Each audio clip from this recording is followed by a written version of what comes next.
Hi everyone, welcome. We have a guest lecturer today. Actually, we're going to be doing an interview with Dr. Vern Bengston. He's a professor emeritus of gerontology, and he's carrying a few roles here right now at USC. He started out getting his master's and his doctoral degree at the University of Chicago, and after that moved out here and helped establish the School of Gerontology and really the whole gerontology program that we have here at USC. Since then, he's received several honors, both in the university as well as outside of the university. He served as the president of the Gerontological Society of America, which is the leading research national organization in gerontology here in the U.S., which is a very big honor. And he's also put out over 250 scientific articles in gerontology, as well as published 17 books, and the most recent of which is in the topic that we're going to be talking about today. One last thing I'd like to mention before we get started is that recently he had the distinct honor of teaching what was perhaps the first religion and aging course in the world, maybe. Definitely from what we can gather. We haven't seen any other course taught on the topic. That was pretty recently here at USC. So we're going to be diving a bit into the topic today and trying to understand a little bit more about what is religion and spirituality. So let's open up with that. First, Jeff. Welcome, welcome. And we'd like to just start by asking you what your thoughts are on what is religion and what is spirituality. Well, that's an intriguing question, and it has to do with aging and age. We have a study, as you mentioned, that has involved young, middle-aged, and elderly individuals, and we have asked them their views of God, of religion, of spirituality, and we found early on that a lot of the younger respondents in our study were saying, well, I'm not religious, but I'm spiritual. And so we put that into our questionnaire, and we asked all of our respondents, are you spiritual? Do you think of yourself as being spiritual? And the young people all responded, and they talked about being spiritual and what that meant. Some of our older respondents said, spiritual? Do you mean like spirits? So there's a real generation gap, a cohort gap, in the sense of meaning, what spiritual means. But I think the woman who said, I'm spiritual but not religious, was referring to the fact that religion refers to participation in organized activities, in denominations, in churches. And spiritual and spirituality is much more fluid, much more personal, much more inner. And I'm thinking about another woman who said, yes, I'm spiritual. I don't go to church. I don't need some man standing up there in the pulpit in a building telling me what's right and wrong. So then, how do we know that we're studying one versus the other? That's the thing. It seems like we can talk about it clearly. It seems like religion and spirituality would be two different things, but how do we actually differentiate, or can we differentiate them? Well, the religion aspect is organized, it has a set of beliefs, and it has a defined practice. Those, by the way, are easy to measure in questionnaires. That's something you can see. And that's usually what we think of as religion. And the painful part of religion, throughout history, religion has been a divisive force. And you think of all the religious wars that have been conducted and are conducted right now. Think of Palestine and the clashes between various groups of Islamic faiths in Iran and Iraq. Whereas spirituality is often something that's more of a feeling. It's less of a creed, a set of beliefs. It's less of practice. And of course, spirituality and religion often overlap. A lot of pious, church-going people have a sense of God, an emotional fulfillment that they sense from God, a sense of being connected to God. And I would call that being spiritual. how recent have we started in academia really looking at these concepts, particularly spirituality, and really, where are we in the stage of learning about it, do you think? Well, that varies by discipline. Historians have always looked at religion.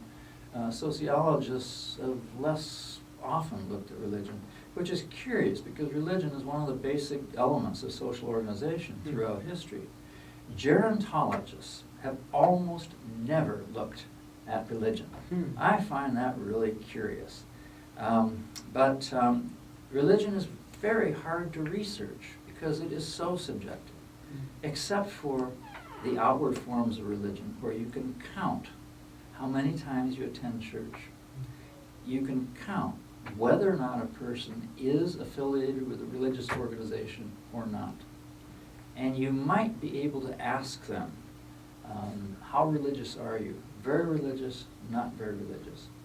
But for gerontologists, religious and spiritual issues are terribly important because in my research and the little research that's out there, there is a suggestion that, at least for many individuals, religion and spirituality become more important as one progresses towards the end of life. You might call that religious renewal in retirement. And I think there are several reasons that it's sensible to think of that as a phenomenon. For one thing, after retirement, people have more time to be engaged in religious activities or in spiritual pursuits, things that they might have wanted to do at midlife, but were, their time was full with work and family activities. For a second thing, there are life events that are tragic and traumatic and make you think about yourself approaching the end of life. Widowhood, a sudden illness, the death of friends. Third, there's something called awareness of finitude, what Robert Butler called the life review. One starts to think of the years that one has left rather than the years since one was born. And that sort of psychological time might cause a person to think, well, I want to do something that has spiritual depth. I've had my career, I've had my children. Now I want to do something in which there's growth for me. I can't help but go back to something that you had said, where in gerontology it seems like we've neglected, in a lot of respects, looking at religion and spirituality, and how important it is, for people as they age. It sounds like. First off, I'm wondering, why do you think that is? Why have we as gerontologists not gotten into that topic? And then also, what do you think the benefits would be of gerontologists adopting and accepting the fact that that's something that we do need to look at? Two very good questions. Why have gerontologists, by and large, tended to ignore or at least shy away from religion in their research? I think the most obvious thing is that religion and spirituality are very hard to measure. And scientists like to measure things. And the laboratory scientist, you cannot think of a biologist measuring spiritual genes or enzymes or telomeres. They're just so far from the experimental design that it beggars imagination. Second, a lot of scientists and a lot of gerontologists are a-religious or atheistic. They're not interested in religion themselves, and so there's a projection of why should anybody else be interested in religion. As to why they should be interested in religion, there's a whole body of literature accumulating now about the relationship between health and religion. This research is not very old. It really goes back only to the 1990s. There are some prominent gerontologists who have contributed to that literature. Linda George at Duke University, who's a good friend of mine, comes to mind. And there are all kinds of studies of data that show that people who have high religious or spiritual connections have lower rates of heart disease, have lower rates of cognitive incapacities, have lower rates of diabetes even. So there are a lot of connections there. And of course, there also is a connection to life expectancy and longevity. Highly religious people live longer in the United States than non-religious people. Now, I hasten to add that that might be a spurious correlation, because it might not be that religion makes people live longer so much that highly religious people usually have a lifestyle of avoiding alcohol, avoiding tobacco, eating in moderation. Those are the things that lead to longevity. Interesting. So we've talked a bit about, in this class, we've talked a bit about age effects and cohort effects. And you mentioned a little bit ago that it seems like as people age, that there is this there's factors that contribute to a more likelihood of engaging in religious and spiritual behavior. And I'm wondering how much of this you think is actually an age effect, and how much do you think can be is attributed to cohort effects? A very good question. And background for your question is the fact that there are age differences in the United States in a number of aspects of religiosity. For example, the religious nuns, N-O-N-E-S, not N-U-N-S. These are those individuals who have no religious affiliation. They may be atheist, they may be agnostic, but most of them are simply uninterested in religion, or who have no religious affiliation, such as the woman I mentioned who didn't want to go to church and have some man tell her from the pulpit what she should or should not do. There's an age difference in the percentage of people who are nuns or uncommitted. 27% of all young Americans below the age of 35 say that they are uncommitted to any kind of religious orientation. 5% of Americans above the age of 65 say they do not identify with any religious tradition. If those 27% of young people stay that way throughout life, that's going to represent a huge change in the religious structure of the United States population.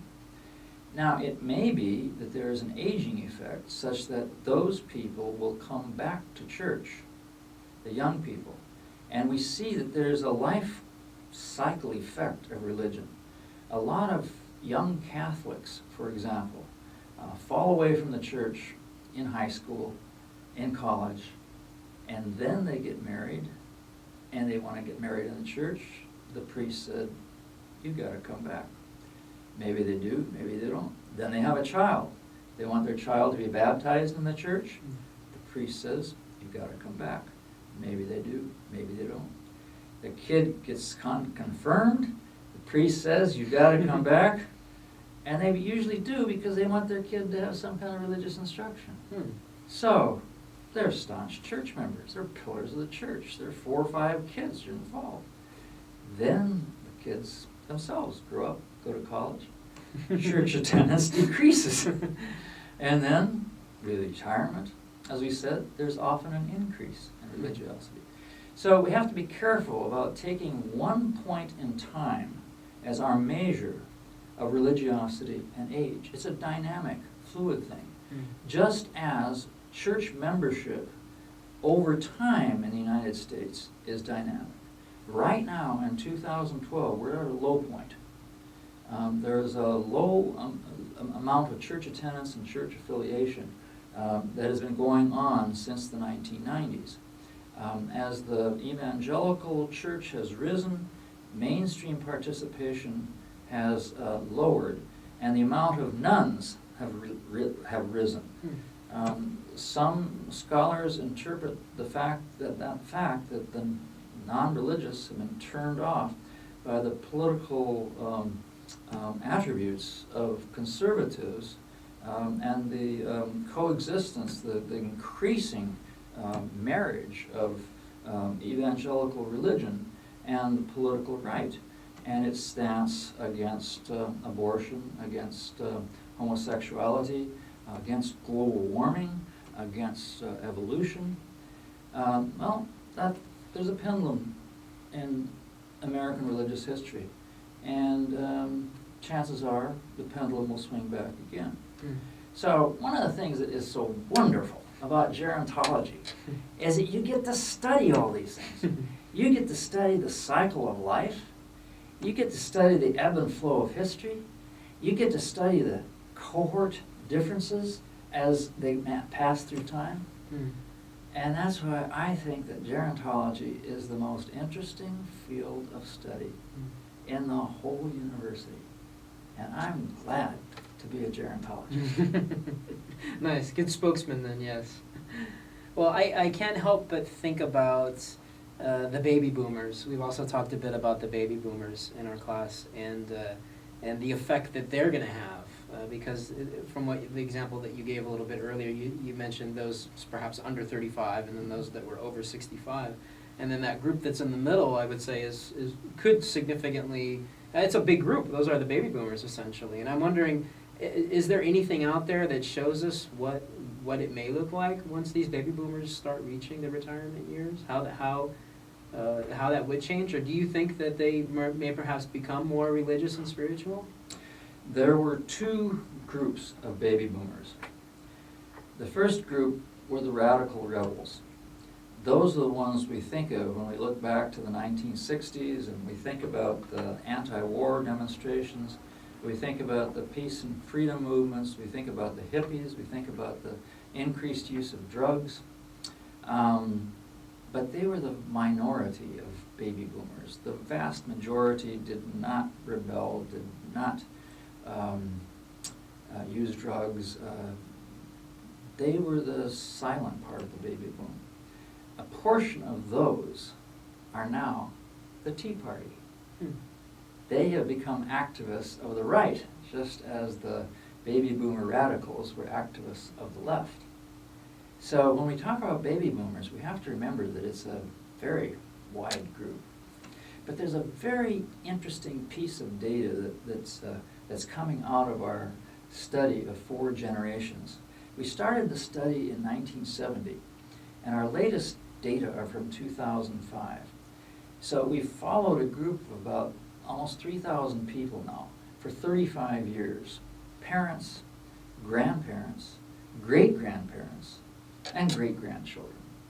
And we can compare, for example, grandparents and grandchildren. In 1970, the grandchildren were baby boomers. And grandparents and grandchildren in 2005, the grandchildren were millennials. And we can look at how much influence grandparents have on religion at both times. And we found 3 really fascinating things. Number 1, are grandparents influential in religiosity? And the answer is yes. Yes, the religion of grandparents does predict the religion of grandchildren. There is a relationship there.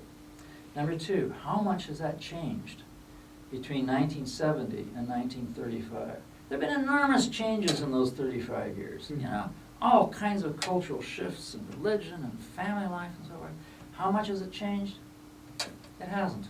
The amount of influence that grandparents had in 1970 is the same as in 2005. Number 3, how about parental influence? Well, of course, parental influence is greater than grandparental influence on the religious affiliation and behavior and beliefs of young adults.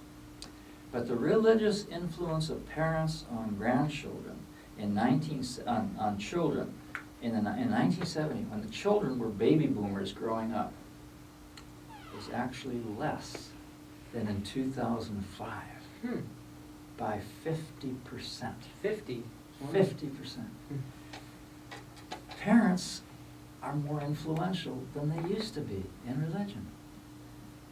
parents have more of effect today than they did 35 years ago. Mm.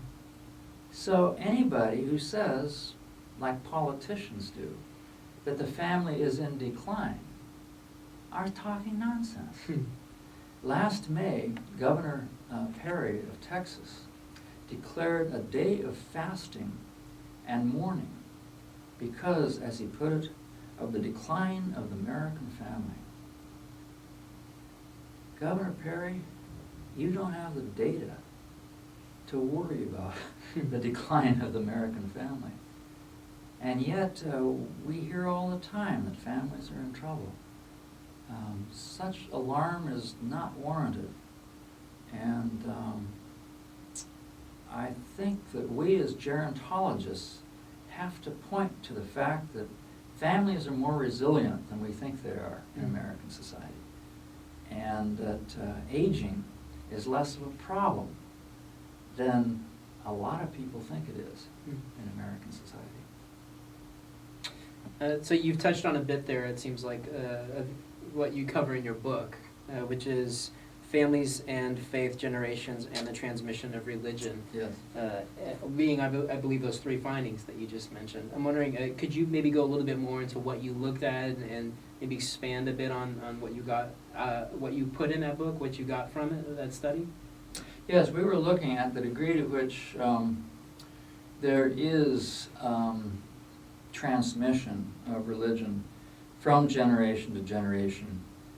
And since we have 4 generations of individuals in families in our study, we could take a real slice across time to see the degree of continuity in the context of this enormous change. The individuals in our study ranged in age from, they were born, some of them were born in 1898. Some of them were born in 1980. So their birth times covered an enormous range of events and crises and disasters and good times and bad times in American history.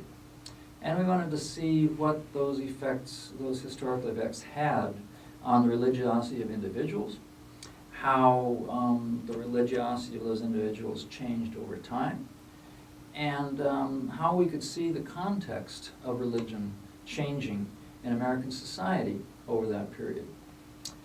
And I think I can sum up the findings in maybe 3 points. Number 1, we did find more continuity than change in the families in our study.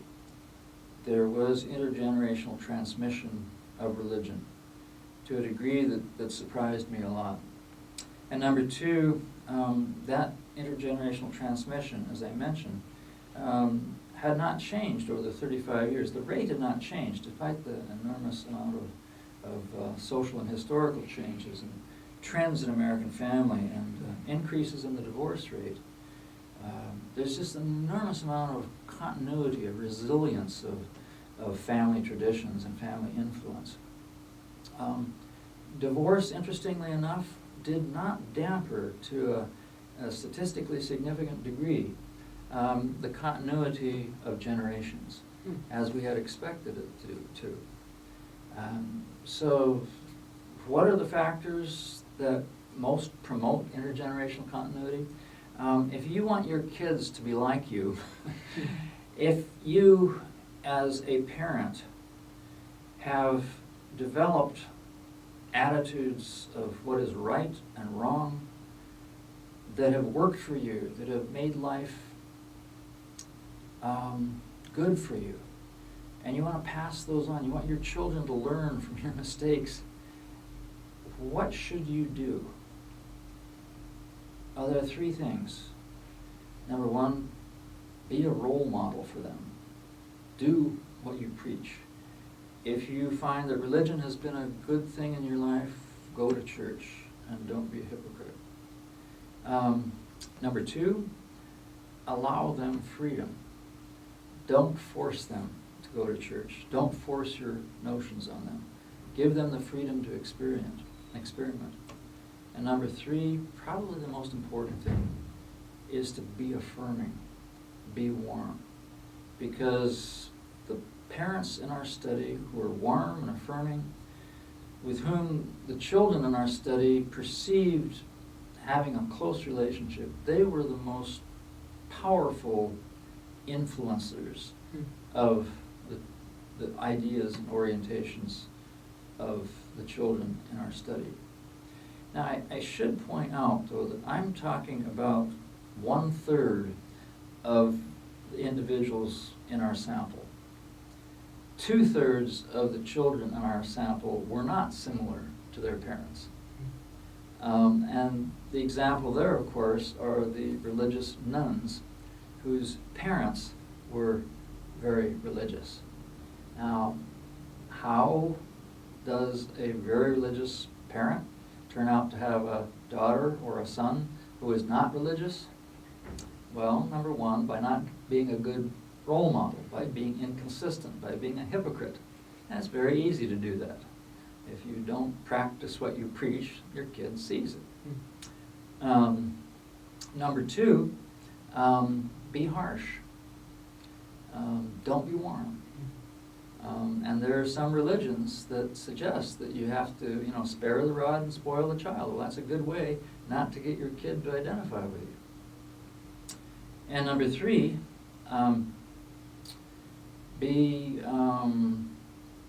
don't allow any freedom. My religion is right. Everybody else is wrong. This is the only way to heaven. Follow me. Be rigid. So that's how not to pass on your tradition to your kids.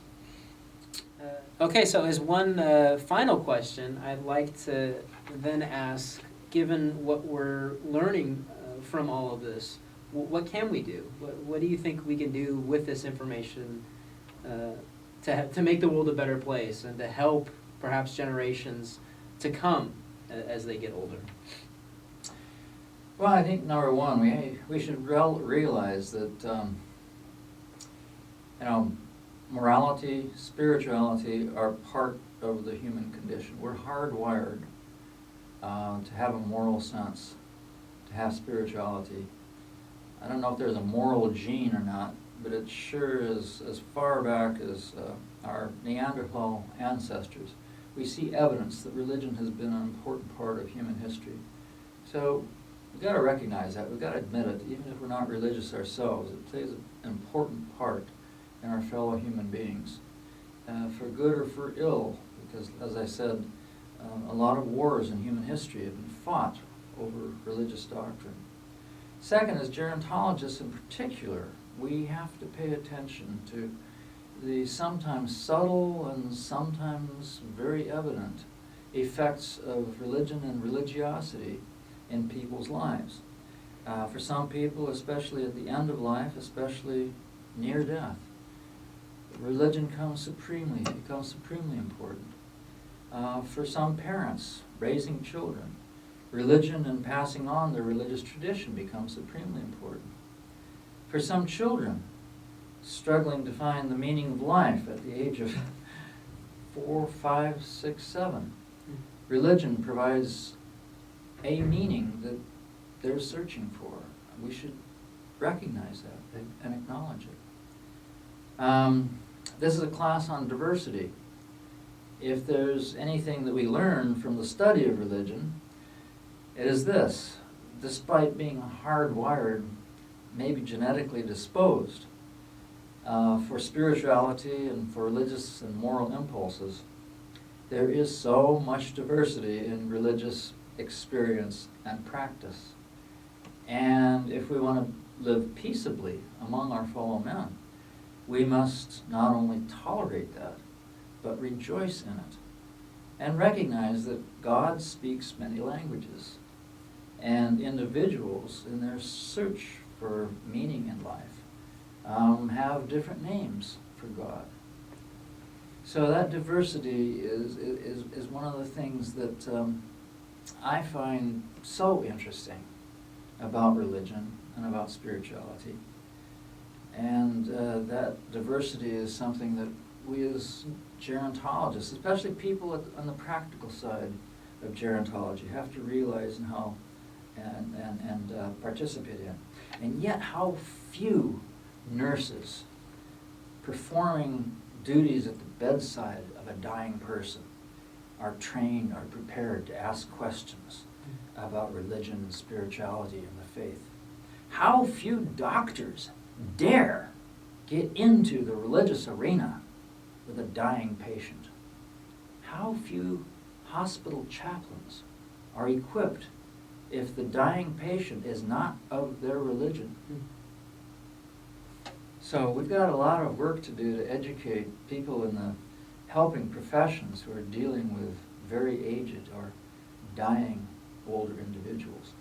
And we've got a lot to do as researchers to educate our fellow gerontological researchers not to ignore the diversity of religion and the importance of spirituality in the lives of older individuals.